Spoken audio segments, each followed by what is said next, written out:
अदी बिन हातम जो थे ना, ये हातम ताई के बेटे थे, बादशाह का बेटा था, ज़माना बड़ा देखा था, बड़े बड़े वज़ीरों मुशीरों, सारी ज़िंदगी आला सतही वफूद से मुलाकात हुई। अदी हुजूर की बारगाह में आए, मुस्नद इमाम अहमद बिन हम्बल में मौजूद। तो इस्लाम पर अभी गुर्बत का दौर था, चंद लोग मुसलमान हुए थे। नबी पाक अलैहिस्सलाम ने फरमाया अदी कलमा पढ़ लो।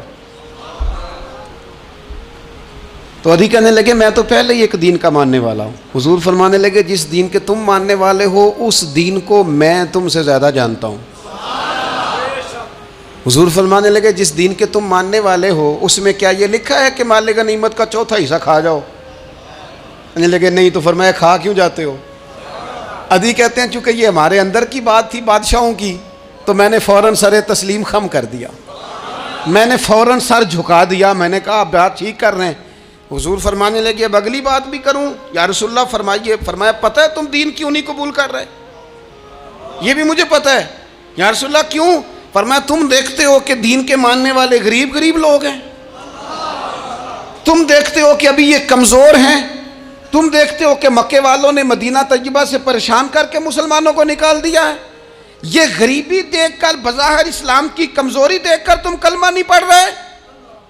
हुजूर फरमाने लगे अदी मकामे हिरा का नाम सुना है? बड़ी दूर था इलाका वो, मकामे हिरा का नाम सुना है? अदी कहने लगे हुजूर सुना है पर वो जगह देखी नहीं। महबूब फरमाने लगे सुन, मैं वो वक्त लेके आऊँगा, मेरा दीन इस तरह नाफिज होगा कि एक औरत मकामे हिरा से ऊँटनी पे अकेली बैठेगी और अकेली आएगी और आके बैतुल्लाह का तवाफ करेगी, सिवाय उसे अल्लाह के किसी का खौफ नहीं होगा, रब के अलावा किसी से नहीं डरेगी। ये दौर आएगा। तू देख रहा है कि सिर्फ मक्के पे हुकूमत नहीं दुनिया पे मुसलमान छा जाएंगे। और हुजूर फरमाने लगे किसरा का नाम सुना है? कहा हुजूर वो तो बाजार इस वक्त बड़ा तगड़ा बादशाह है। फरमाया उसके इलाके भी फतह होंगे, वो ख़जाने मुसलमानों के पास आएंगे। और फरमाया तू तीसरी बात नबी पाक ने बयान की, फरमाया तू ये देख रहा है कि मुसलमानों में गुर्बत है? फरमाया आदि एक वक्त आएगा लोग देने के लिए निकलेंगे पर उन्हें लेने वाला कोई नहीं मिलेगा। एक वक्त आएगा लोग देने निकलेंगे, लेने कोई नहीं आएगा। अदी कहते हैं कि मैं रसूल करीम का कलमा पढ़ के मुसलमान हो गया। अब फिर ज़्यादा दौर नहीं गुजरा, अदी रोया करते थे, हातम ताई के बेटे अदी रोया करते थे और रो के बताया करते थे लोगों वो जो हुजूर ने फरमाया था ना बीबी हिरा से चलेगी और तवाफ़ करेगी, वो बीबी मैंने अपनी आँखों से आती देखी।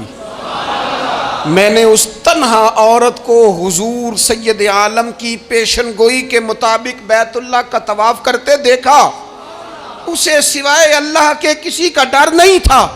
और अदी कहने लगे वो जो हुजूर ने फरमाया था ना कि किसरा के ख़जाने फ़तह होंगे, फरमाया वो जब फ़तह हो रही थी तो मैं खुद उस जंग में शरीक था, मुझे अल्लाह ने मौका दिया, मैं मुजाहिदों में शामिल था। और फरमाने लगे तीसरी पेशन गोई रह गई है, मुझे उम्मीद है वो भी पूरी होगी। हज़रत उमर बिन अब्दुल अजीज़ के ज़माने में आके वो दौर भी आया कि लोग ज़कात देने निकलते थे, लेने वाला कोई नहीं मिलता था। लोग किसी को गरीब समझ के सदका देने लगते थे, वो कहता था भाई ले जा, मैं तो रात खुद दे के आया हूँ। लोग देने निकलते थे, लेने वाला कोई नहीं। इस्लाम की फितरत में कुदरत ने लचक दी है, उतना ही ये उभरेगा जितना के दबा दोगे।